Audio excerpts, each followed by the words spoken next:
শুভ দুপুর। আমন্ত্রণ ব্যবসা বাণিজ্য আর অর্থনীতির সবশেষ সংবাদ নিয়ে নিউজ 24 নিয়মিত আয়োজন আপন ফ্যামিলি মার্ট বিজনেস আওয়ারে। সাথে আছি হোসাইন শাহাদাত। দর্শক, দুদিন আগেই জাতীয় সংসদ নির্বাচন অনুষ্ঠিত হয়ে গেল। নতুন নির্বাচনের মাধ্যমে নতুন সরকার পেতে যাচ্ছে বাংলাদেশ।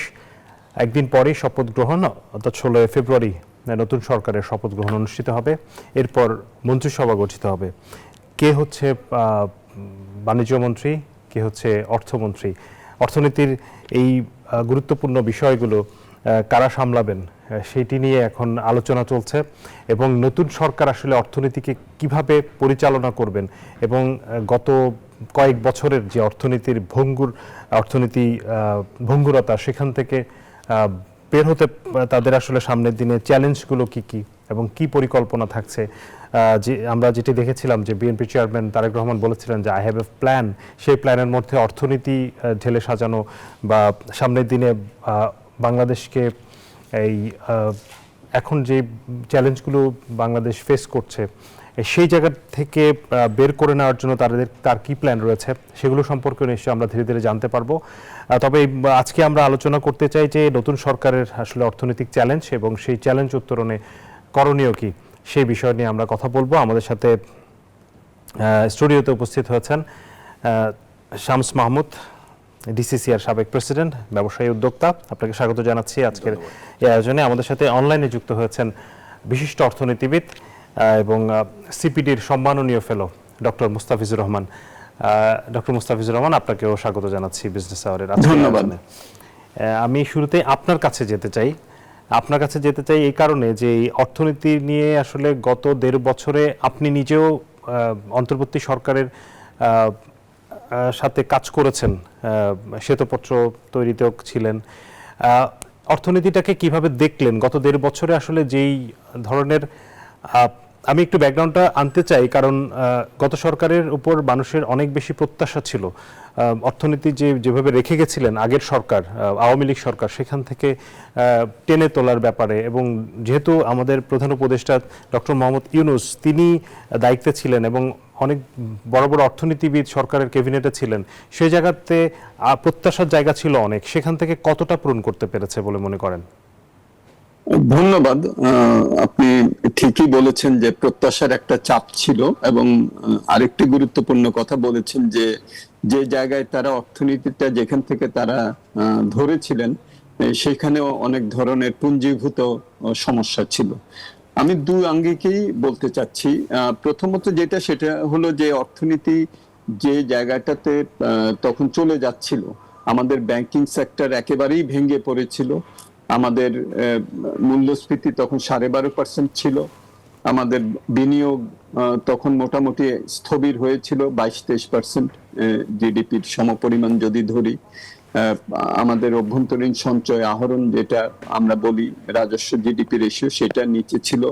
আমাদের টাকার মূল্যমানের বড় ধরনের অবনমন হচ্ছিল। আমাদের রিজার্ভস অনেক হ্রাস পেয়েছিল, $48 বিলিয়ন থেকে এটা $20 বিলিয়ন কাছাকাছি চলে আসছিল। সো এইসব কিছু নিয়ে তারা অর্থনীতির যে ব্যবস্থাপনা, সেই ব্যবস্থাপনাটা হাত দিয়েছিলেন। সেখান থেকে আমি যদি এখনকার তুলনা করি, তাহলে তো অবশ্যই বেশ কিছু জায়গায় তাদের সাফল্যও ছিল, আবার অনেক কিছুতেই আমার মনে হয় যে আমরা যেরকম আশা করেছিলাম যে উদ্যম থাকবে, সেটা পাইনি। বৈদেশিক খাতে কিছুটা স্থিতিশীলতা তারা আমাদের কাছে রেখে গেছেন। মূল্যস্ফীতি 12.5 থেকে এটা এখন 9-এর কাছাকাছি আছে। সুতরাং বলা যেতে পারে যে প্রবণতাটা নিচের দিকে, কিন্তু মূল্য স্তর এখনো উপরের দিকে রয়ে গেছে। বাজার ব্যবস্থাপনা, বিভিন্ন প্রাতিষ্ঠানিক যেসব সক্ষমতা, এগুলোতে আমার মনে হয় যে ধরনের আমাদের আশা ছিল এবং সংস্কার কার্যক্রম যেগুলো হাতে নেওয়ার কথা ছিল এবং হাতে তারা নিয়েছিলেন, কিন্তু বাস্তবায়ন করতে পারেন নাই।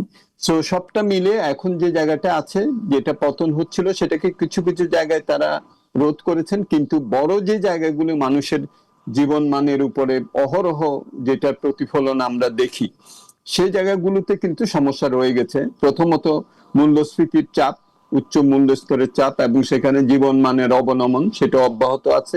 সেটা আমরা বিভিন্ন ধরনের সূচকে আমরা দেখছি, দারিদ্র্য সীমার নিচের কত শতাংশ আছেন, অতি দারিদ্র্য সীমার নিচে কত শতাংশ আছেন, বিনিয়োগ পরিস্থিতি, এটা অভ্যন্তরীণ বলি আর বৈদেশিক বলি তেমন চাঞ্চল্য নাই, যদিও বেশ কিছু পদক্ষেপ এবং সংস্কার নেওয়া হয়েছে, ওয়ান স্টপ সার্ভিস ইত্যাদি, যেগুলো হয়তো আমার মনে হয় যে এগুলোর ইতিবাচক পদচিহ্ন আমরা পরবর্তীতে হয়তো পাবো, কিন্তু বর্তমানে এটা স্থবির অবস্থাতেই আছে। শামস যেহেতু দৈনন্দিন ভাবে এগুলোর সাথে জড়িত, হয়তো আরো প্র্যাকটিক্যাল পয়েন্ট অফ ভিউ থেকে বলবেন।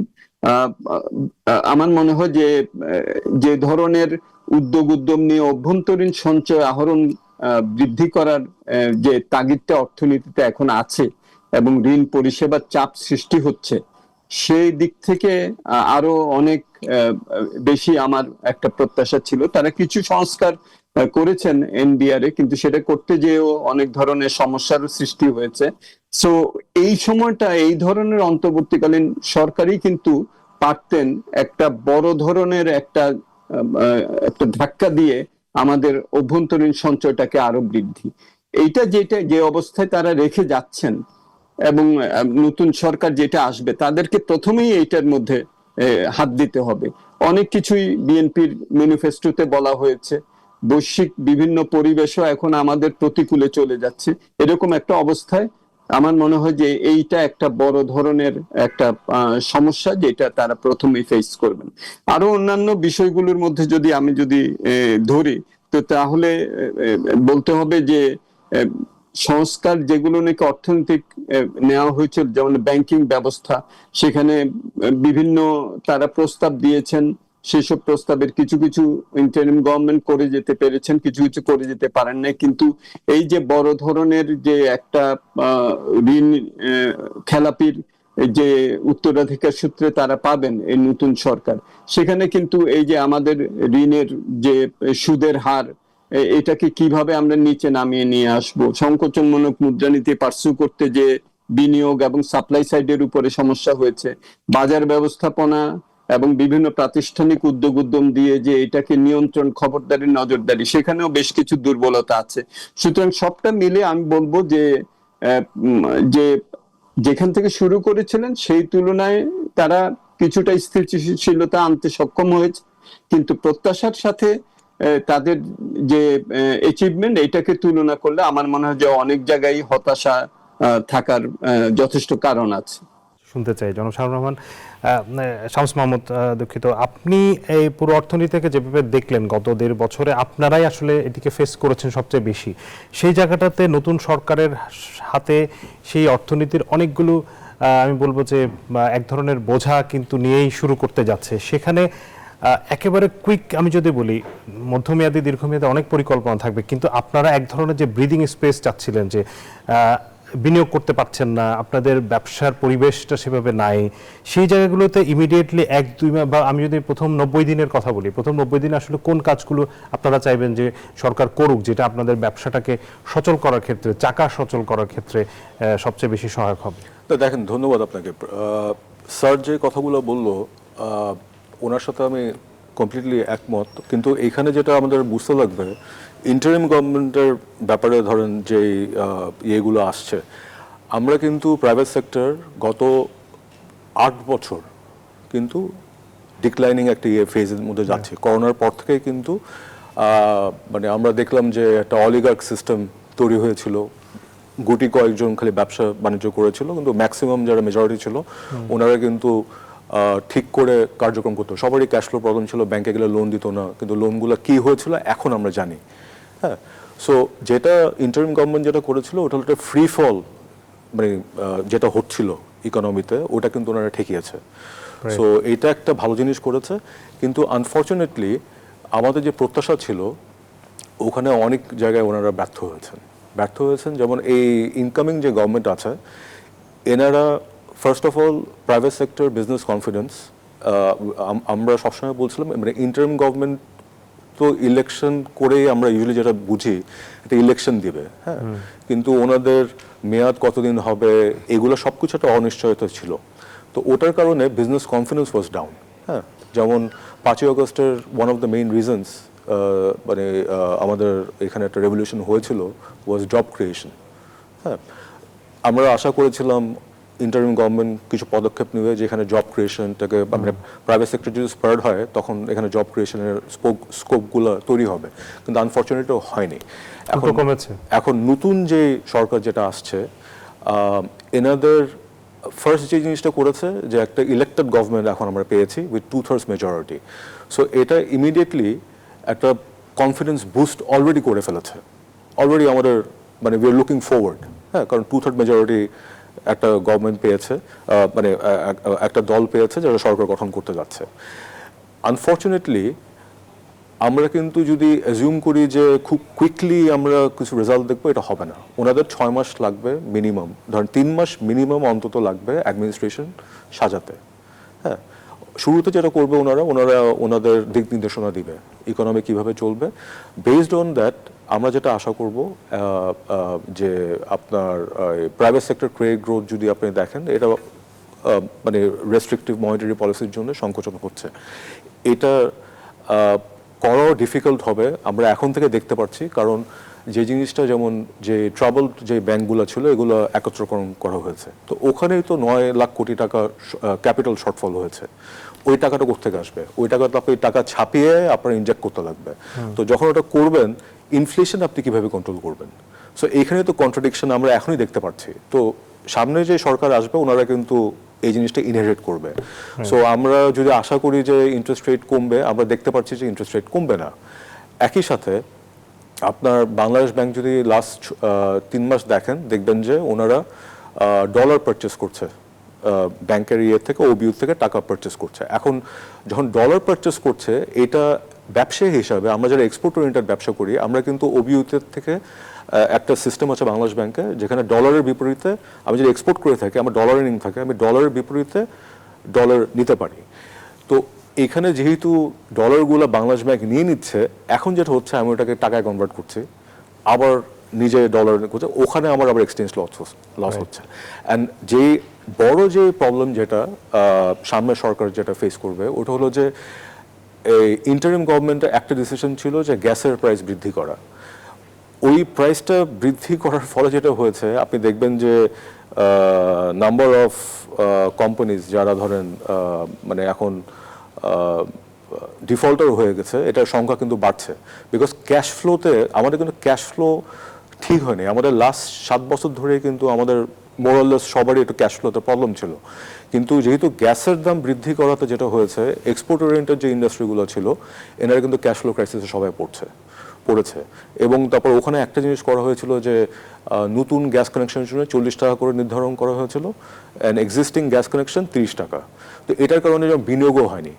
তো আমরা আশা করব সামনে যে সরকার আসবে ওনারা এগুলো বিবেচনা করবে। একই সাথে এসএমইর কথা কিন্তু আমরা এতদিন ধরে আমরা ইনভেস্টমেন্ট সামিট করলাম মানে ইয়েতে, কিন্তু আমরা এসএমইর উপর কিন্তু জোর দিইনি। হ্যাঁ, তো আশা করব যে এসএমই খাতটাকেও দেখবে।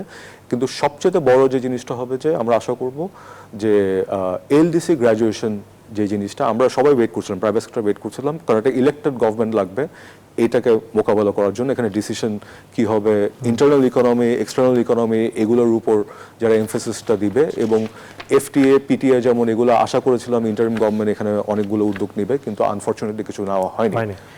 যে আমি আবারও আসবো, আমরা একটু দেখতে চাই, আমরা প্রতিদিন আসলে পত্রিকার বাণিজ্য বিষয়ক শিরোনাম দেখে থাকি। আজকে যেহেতু একেবারে নতুন একটি দিনের শুরু, সেখানে আজকের সামনের দিনের মানে সরকারকেই রিলেট করে আসলে দেখা গেছে অনেক সংবাদ হয়েছে। আমরা শুরুতে একটু দেখতে চাই দৈনিক শেয়ার বীজের খবর। সেখানে তারা শিরোনাম করেছে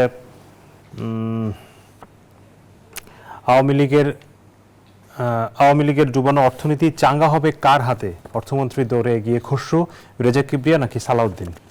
এটি নিয়ে প্রশ্ন আসছে যে অর্থমন্ত্রী কে হচ্ছেন, কার দায়িত্বে যাচ্ছে বাংলাদেশের ভবিষ্যৎ অর্থনীতি চালিকার জায়গাটি। পরের সংবাদটি ডেইলি স্টার, তারা বলছে চড়া মূল্যে নামমাত্র শুল্ক ছাড়, যুক্তরাষ্ট্রের সঙ্গে চুক্তি নিয়ে প্রশ্ন। এটি নিয়ে আমরা একটু আলোচনা করতে চাইবো। এইটি নিয়ে আপনার সাথেও আমার কথা হচ্ছিল গতকাল যখন কথা বলছিলাম।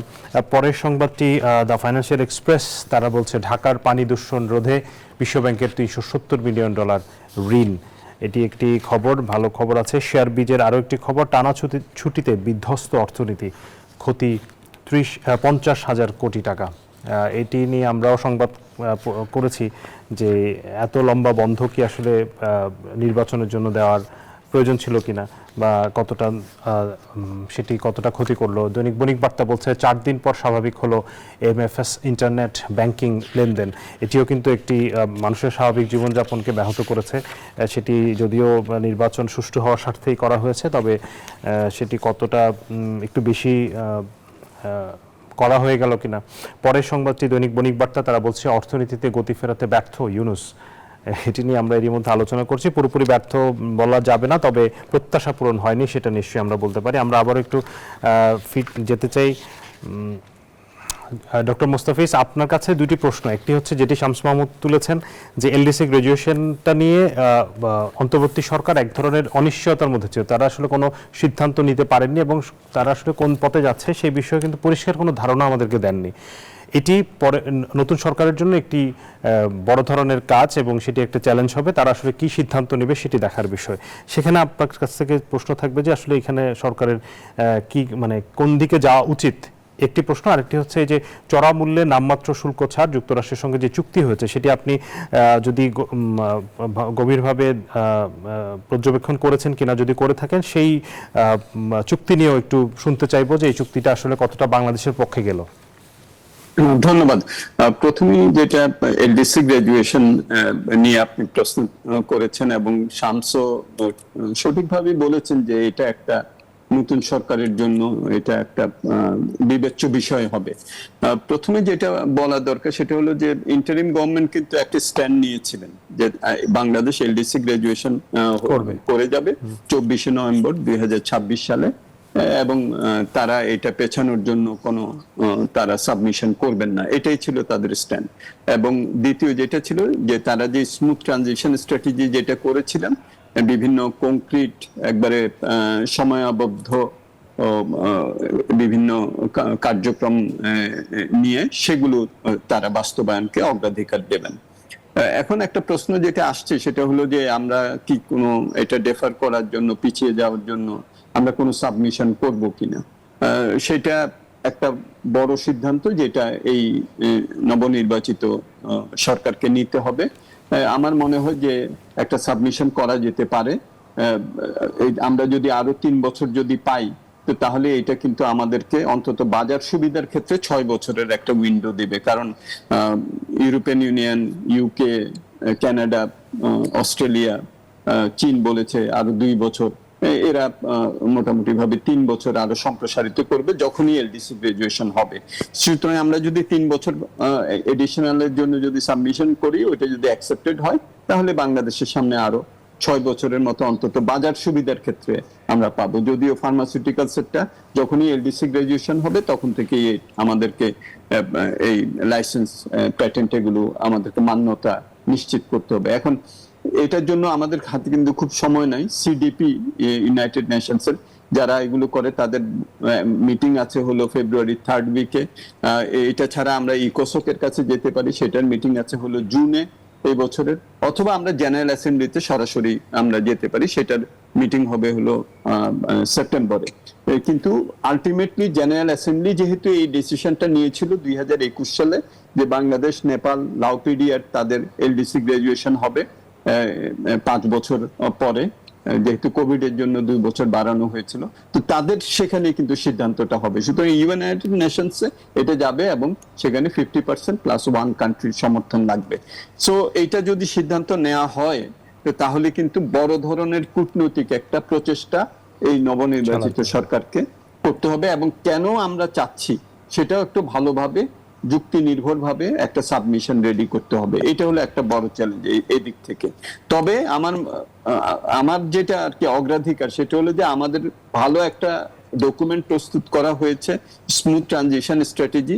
এটার মধ্যে যে 157টা যে করণীয় আছে এগুলোর দিকে আমাদেরকে আমার মনে হয় যে অগ্রাধিকার ভিত্তিতে নজর দিতে হবে। সেখানে লজিস্টিক্স পলিসির বাস্তবায়ন, সেখানে এপিআই পার্ক করা, সেখানে সিঙ্গেল উইন্ডো প্রতিষ্ঠা করা, লেদার পার্ককে সচল করা ভালোভাবে, এইসব অনেক কিছুই আছে যেটা কস্ট অফ ডুইং বিজনেস কমাবে।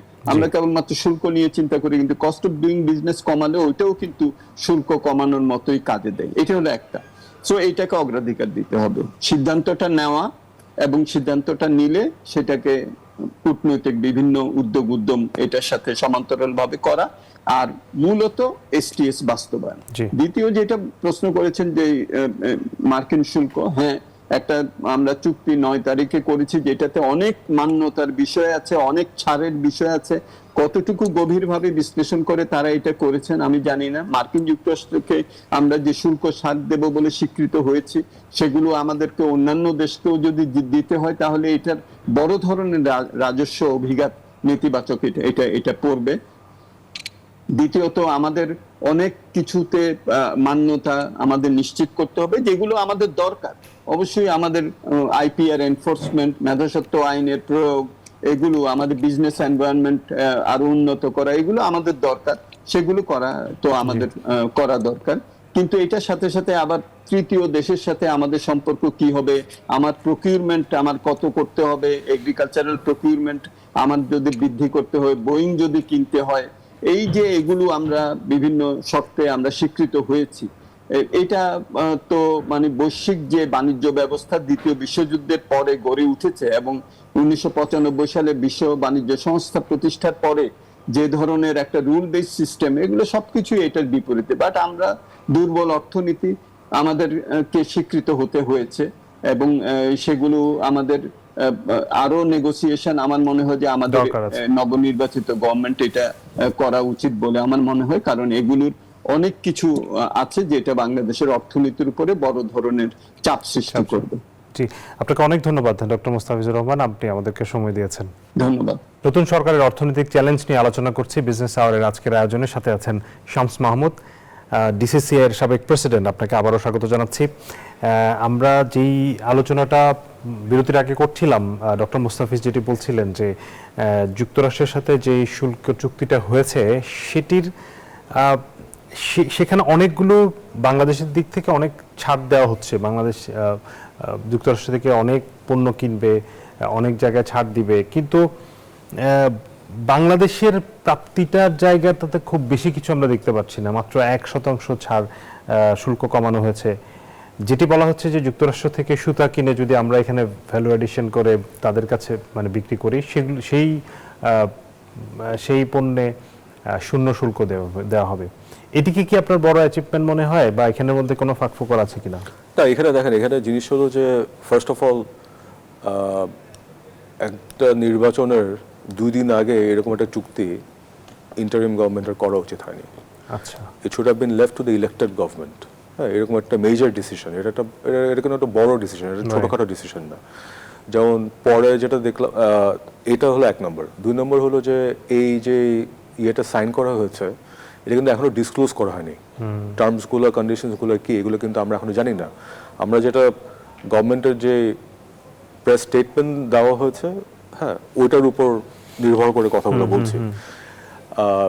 তারপরে একটা নিউজ যেটা দেখলাম ওটা হলো যে আমরা যদি এখন অন্য কোনো মেজর দেশের সাথে যদি কোনো ব্যবসা বাণিজ্য করতে যাই, রেসিপ্রোকাল যে ট্যারিফটা ছিল, অ্যাডিশনাল যে ট্যারিফটা যেটা ট্রাম্প অ্যাডমিনিস্ট্রেশন যেটা আরোপ করেছে, ওইটা আবার রিইনস্টেট হতে পারে।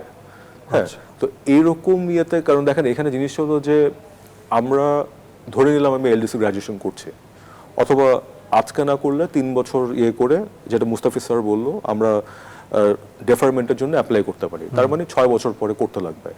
ইন দ্য মিন টাইম আমার তো ধরেন ইউর সাথে, ইউরোপিয়ান ইউনিয়ন আমার মেজর, আমার এখনও কিন্তু আরএমজি 84% এক্সপোর্ট। হ্যাঁ, আমাদের আর্নিং বাংলাদেশের ওখান থেকে আসছে।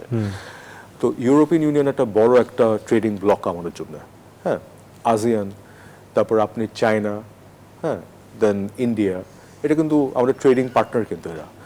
তো এখন আমার তো যেখানে আমি আমার বেনিফিট যেই দেশে পাবো আমি ওখান থেকে আমদানি করব অথবা ইয়ে করব, অথবা গভর্নমেন্ট কোনো প্রকিউরমেন্ট, বড় কোনো প্রকিউরমেন্ট করবে যেখানে ওনারা যেখানে বেনিফিশিয়াল ট্রিটমেন্ট পাবে ওনারা ওখানে করবে। তো এইখানেই কিন্তু একটা ডিসকানেক্ট আমরা লক্ষ্য করছি যে মানে যদি এরকম দেওয়া হয় যে আমি অন্য কারোর সাথে বড় ট্রানজাকশন করতে পারবো না, আবার এনার্জি সিকিউরিটির দিক দিয়ে ধরেন ইরান থেকে অথবা রাশিয়া থেকে তেল আমদানি, হ্যাঁ, করা যাবে না। তো এইটা আমাদের পুরো ডিলটা পড়ে ইয়ে করতে লাগবে। আর আরেকটা জিনিস যেটা হলো যে ধরেন যে কনসেশনগুলো দেওয়া হয়েছে, এইখানে একটা জায়গায় বলা হচ্ছে যে আমার ইউএস কটন দিয়ে যদি আমি গ্রো করি, হ্যাঁ, আমি যদি পণ্যটা উৎপাদন করি তাহলে আমার এখানে শুল্কমুক্ত হবে। এটা কি অ্যাডিশনাল ট্যারিফটা শুল্কমুক্ত হবে, নাকি আমার শুরুতে যে ট্যারিফটা ছিল আমেরিকায় ওইটা সেটা clear মানে না। পুরোটাই ওয়েভার হবে? এখানে কিন্তু কোনো এটা সম্ভবত শূন্য শুল্কের কথা বলা হচ্ছে। শূন্য শুল্ক মানে আমার জিরো ট্যারিফে যাবে। Zero tariff। জিরো ট্যারিফে যদি যায়, এখানে কিন্তু এই এগ্রিমেন্টগুলো যেমন আগেও এটা প্রথম ইনিশিয়েট করে বিজেএম এর আমাদের ফর্মার প্রেসিডেন্ট ফারুক হাসান সাহেব। উনি কিন্তু 2023-তে, ইফ আই নট মিস্টেকেন, 2023-তে ইউএস কংগ্রেস স্পেশালি মেমফাসের কংগ্রেসম্যানকে চিঠি লেখে এবং ইউএসটিআরকে চিঠি লেখে। তারপরে আপনার উনি আমেরিকাও ওয়াশিংটন ডিসি থেকেও কয়েকটা মিটিং করেছিল, ওখানে কিন্তু এই প্রস্তাবটা উনি প্রথম দেয় যে আমি যদি ইউএস কটন দিয়ে যদি পণ্য বানাই এবং এটা যদি রপ্তানি করে আমেরিকায়, তাহলে ওখানে জিরো ডিউটি হবে। কিন্তু তখন কিন্তু একটা জিনিস এসেছিল, এখানে ভ্যালু এডিশনের একটা জিনিস আছে।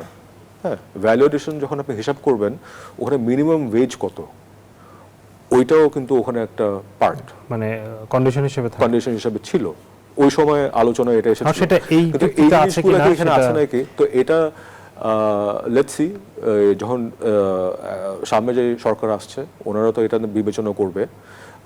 এখানে টার্মস অ্যান্ড কন্ডিশনগুলো কি আছে এটা কিন্তু আমরা এখনো জানি না। এটা জানার পরে উই ক্যান অ্যাকচুয়ালি অ্যানালাইজ আমাদের কস্ট বেনিফিট, আমাদেরকে লাভ হলো না ক্ষতি হলো, এটা আমরা সামনে বুঝবো। কিন্তু শর্ট টার্মে যেটা হয়েছে, এখানে আমেরিকান কিছু বায়ার স্পেশালি আরএমজি সেক্টরে ওনাদের ইন্টারেস্ট একটু বাড়ছে বাংলাদেশের জন্য। এবং এইটা একটা আর আরেকটা হলো যে যেমন বোয়িং কিনার যে জিনিসটা, তো এই জিনিসের যে রিপেমেন্ট যখন হবে, হ্যাঁ, ওইটার অ্যানালাইসিস, ওইটা কি আমি কি ধরেন 25টা প্লেন কিনে আমার লাভটা কি হলো, কারণ ওই 25টা প্লেন তো একদিনে কিনবো আমার না, দরকার 10 বছরে কিনবো, কতটা দরকার কিন্তু আছে। ওই 25টা প্লেন আপনি কই রাখবেন?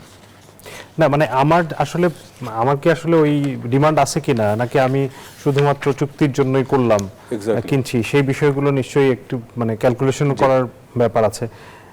সেটা নতুন সরকার নিশ্চয়ই সেই বিষয়গুলো করবে। এই যে একটু রিলিফ ফিল করছেন, গত 1.5 বছরে আপনাদের অস্বস্তি আমরা দেখেছি, আপনাদের সাথে যখনই কথা হতো আপনারা পলিটিক্যাল গভর্নমেন্টের কথা বলতেন, যে এই জায়গার পলিটিক্যাল গভর্নমেন্ট আসলে আপনারা বিনিয়োগ নিয়ে বসে আছেন, বিনিয়োগ করতে চান, একটা পরিবেশ তৈরি হবে। এই যে আপনাদেরকে যে স্বস্তি দেওয়া, আপনাদের যে কনফিডেন্সটা ব্যাক করানো, সেই জায়গাটাতে নতুন সরকার কিভাবে সেটা করতে পারে বলে মনে করেন? তো এখানে দেখেন, এখানে একটা মানে আনফর্চুনেটলি ইন্টারিম গভর্নমেন্টের কতগুলো ডিসিশন মানে আমরা নিজেরা বুঝতাম না যে ওরা কি জন্য এরকম ডিসিশন নিচ্ছে। বেস্ট এক্সাম্পল হলো যে বাংলাদেশের একটা অর্থনীতিতে বড় ভূমিকা রাখে গার্মেন্টস শিল্প, আরএমজি। আমরা কিন্তু একটা ইলেক্টেড বিজেএম এর প্রেসিডেন্ট মানে আসলো, উনি এসে কিন্তু ইন্টারিম গভর্নমেন্টের সাথে আমরা যেখানে দেখছিলাম যে মানে একটা রিপ্রেজেন্টেটিভ, কোনো বাইরের কোম্পানির রিপ্রেজেন্টেটিভ মিটিং এর সময় পাচ্ছে, পাচ্ছে, কিন্তু বিজেএম এর সভাপতিকে কিন্তু উনি টাইম দেয়নি। তো এই জিনিসগুলো কিন্তু তখনই আমাদেরকে মানে স্টান যে এরকম কেন। অ্যান্ড আরেকটা জিনিস হলো যে সামনে যে জিনিসটা মানে আমরা যেটা এখন আশা করব যে এক নম্বর হলো আইন শৃঙ্খলার পরিস্থিতি। এখন যেহেতু একটা ইলেক্টেড গভর্নমেন্ট এসেছে, এখন একটা স্থিতিশীল একটা এনভায়রনমেন্ট থাকবে, কন্ডিউসিভ ফর বিজনেস। এবং একটা জিনিস আমি অনুরোধ করব নতুন সরকারকে, যারা সরকার গঠন করবে 2 দিনের মাথায়, যে এফডিআই বাইরের ফরেন ইনভেস্টমেন্ট ইজ ইম্পর্টেন্ট, হ্যাঁ, কিন্তু এলডিসির পরে কিন্তু লোকাল ব্যবসায়ী যারা আছে এদের ইনভেস্টমেন্টও কিন্তু অনেক বড় একটা জিনিস হবে। তো ওনারা যে পলিসি নিবে এটা যাতে এনকারেজ করে ফরেন ইনভেস্টরদেরও ইনভেস্টমেন্টের আগ্রহী হয়, এবং লোকাল ইনভেস্টর যারা থমকে গেছিল এত বছর ধরে, আলটিমেটলি লোকাল ইনভেস্টররা যদি কনফিডেন্স না পায় তাহলে তো এক্স্যাক্টলি। কিন্তু আমরা যেটা লক্ষ্য করি যে সবসময় এফডিআই এর উপরে, হ্যাঁ FDI is important, global value চেনে আমাদের সম্পৃক্ততা থাকতে লাগবে, কিন্তু এলডিসি গ্র্যাজুয়েশনের পরে কিন্তু ইম্পোর্ট সাবস্টিটিউট ইন্ডাস্ট্রির বড় একটা ভূমিকা রাখবে এবং এটা কিন্তু এসএমই লোকাল যারা বিজনেসম্যান আছে ওনারাই কিন্তু এখানে বড় একটা ভূমিকা পালন করবে। তো ওনাদের যে কোনো পলিসি নিক এটা যাতে এই ওয়ান স্টপ সার্ভিস যদি আপনি বলেন ওয়ান স্টপ সার্ভিস ঠিক আছে বড় ব্যবসায়ী প্রতিষ্ঠানের জন্য অ্যাপ্লিকেবল, ছোট যারা আছে হ্যাঁ তারপরে যে কমপ্লায়েন্সের যে ইস্যুগুলো আছে এগুলো যখন নিবে ওনারা যাতে সবার কথা বিবেচনা করে। এবং আরেকটা জিনিস হলো যে আপনার একটা খাত যেমন আমরা বলবো যে নেগলেক্টেড আমরা দেখেছি ইন্টারিম গভর্নমেন্টের সময়, ওটা হলো শিক্ষা খাত। শিক্ষায় দেখেন প্রফেসর ইউনূস আমরা সবাই ওনাকে খুব সম্মান করি, রেসপেক্ট করি, কিন্তু উনি কিন্তু সব জায়গায় সবাইকে বলছে আপনারা উদ্যোক্তা হবেন, কিন্তু শিক্ষার কথা কিন্তু আমরা এক্সপেক্ট করছি উনি শিক্ষা নিয়ে কথা বলবে যে ঠিক করে পড়ালেখা এডুকেশনের উপর ফোকাসটা যাতে মানে উনি করবেন। কিন্তু আনফর্চুনেটলি কিন্তু আমরা ইন্টারিম গভর্নমেন্টের কোনো পলিসি দেখি নেই অন এডুকেশন। হ্যাঁ, এডুকেশন এন্ড দক্ষতা উন্নয়নের কথা দক্ষতা উন্নয়ন, কারণ এটা কিন্তু সামনের দিনগুলোতে কিন্তু এইটা একটা বড় একটা ভূমিকা রাখবে, বড় ভূমিকা রাখবে। ইভেন আপনি যদি ম্যান পাওয়ার এক্সপোর্টের কথা চিন্তা করেন, আমরা যে বাইরে এক্সপ্যাট্রিয়েটরা যায় ওই কোন দক্ষতা ইন্ডাস্ট্রি কি চাচ্ছে ওসব দেশে এখন রেলেভেন্ট কি, আমাদের যে কারিকুলাম ইভেন ভোকেশনাল ট্রেনিং আছে এগুলো কিন্তু এখনো সমন্বয় না। জি, আসলে আলোচনা আরো বাড়াতে পারলে ভালো লাগতো কিন্তু সময় শেষ হয়েছে। আপনাকে অনেক ধন্যবাদ ডক্টর শামস মাহমুদ আমাদেরকে সময় দেওয়ার জন্য। দর্শক আপনাদেরকেও অনেক ধন্যবাদ জানাচ্ছি, এতক্ষণ আপনারা আমাদের সাথে ছিলেন। সবাইকে শুভেচ্ছা জানিয়ে শেষ করছি। আল্লাহ হাফেজ।